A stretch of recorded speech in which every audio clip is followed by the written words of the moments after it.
Hello there, grumpy old fart here. It had been a while since I've done an alien activity video of this magnitude, so I wanted to make sure and get the research correct, and I found a number of really good videos for that.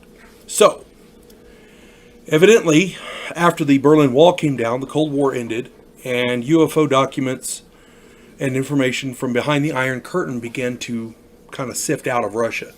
And we got a lot of stuff about UFOs that we didn't know before. A lot of stuff was happening behind the Iron Curtain that we didn't know about. And I talked about it a little bit in in another video called UFOs Evidently. Go check that out. Bigfoot and UFOs, I might have talked about it as well. But anyway, my point being, I found some more information, so I figure I better give you an update. It seems that Russian cosmonauts have had their fair share of UFO and other encounters in space. I jotted down a few here, but this is by no means all. Check this out. On June 17th, 1978, the Russians had an orbital space station called Solyut, S-O-L-U-T-E, Solyut 6. I hope I got that right. And they were orbiting, and they had cosmonauts on board, a couple of cosmonauts. And this is what they reported. A spheroid-shaped object was sighted at least a half a mile from the station, and it was very bright. It got their attention. It closed to 300 feet and began emitting a beautiful golden light. Two more spheres appeared. Instrument readings indicated that the objects were emitting only neutrons without the same number of protons. That doesn't happen naturally. So these were artificial objects. Okay, this wasn't, a natural phenomenon.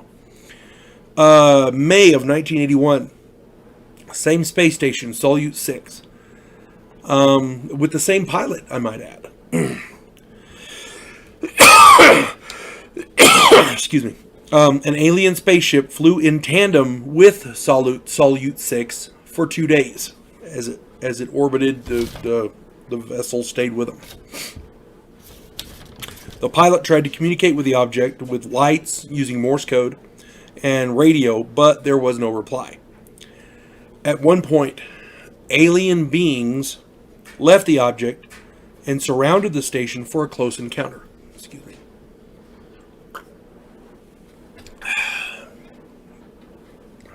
A little drink of coffee there. Got to have good coffee. These beings closely resembled these alien beings that surrounded the station. Closely resembled figurines and statues unearthed from ancient Sumeria and wore bright helmets. They had large blue, emotionless eyes and thick, long eyebrows. That sounds a lot like what we saw coming out of the there was a video I saw on YouTube, and I can't remember what it was called, but they found what they appeared to be a female on a spaceship on the moon. Operation something or other. What was it? I can't remember what it was called. But anyway, my contention is that sounds a lot like this. Now, excuse me. Furthermore, July 7th, 1984, the Solyut 7 station, the next station that they sent up.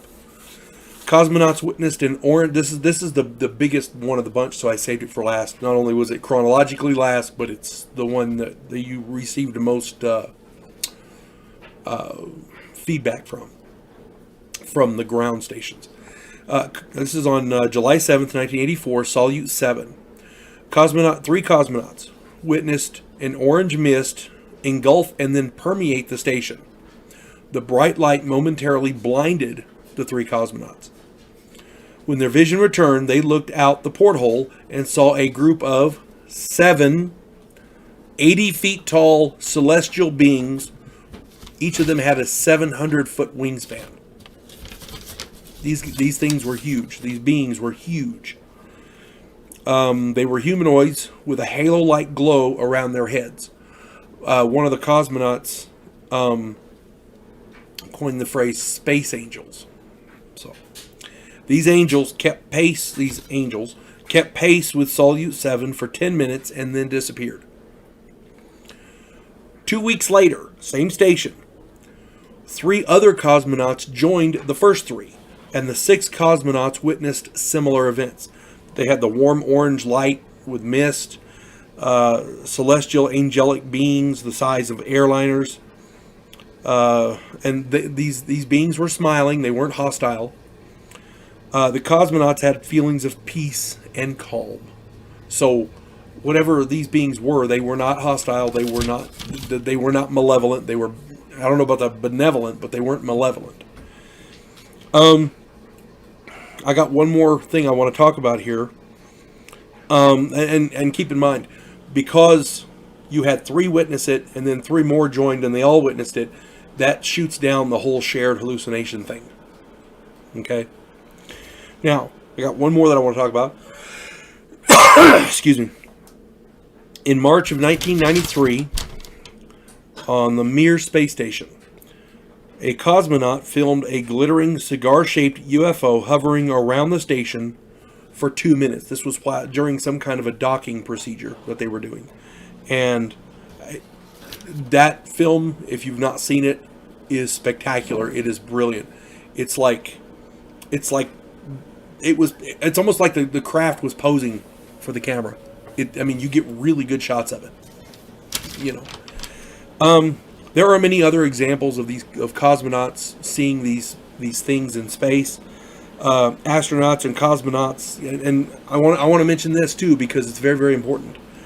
Astronauts and cosmonauts go through a rigorous testing process. You cannot send crazy people into space, so they make sure these astronauts and cosmonauts are with it. Okay, they don't exaggerate. They're not liars. They're very reliable, very dependable. These astronauts and cosmonauts have always been considered very, very reliable. Very, very specific observers. They when they see something and they say something, you can rely on it. It's all there is to it. And most of the time, these guys are above reproach. So when an astronaut says something, you really gotta take his word for it. It's like the video I did where the missile silos, the UFO was above them and shut them down. You got to take these guys at their word because they're running. They've passed all the psychological evaluations. They've passed all the testing required, and those guys run nuclear missiles. These guys operate spaceships. Same level of competence. You see what I'm saying? So you have to take these guys at their word. That's all I'm saying. And the one guy got video of the cigar-shaped UFO hovering around the station, the Mir space station. So what else can you say? There's shit out there that everybody's seeing. It's not just Americans. And we can't explain. Take from that what you will. You folks have a good day. God bless one and all.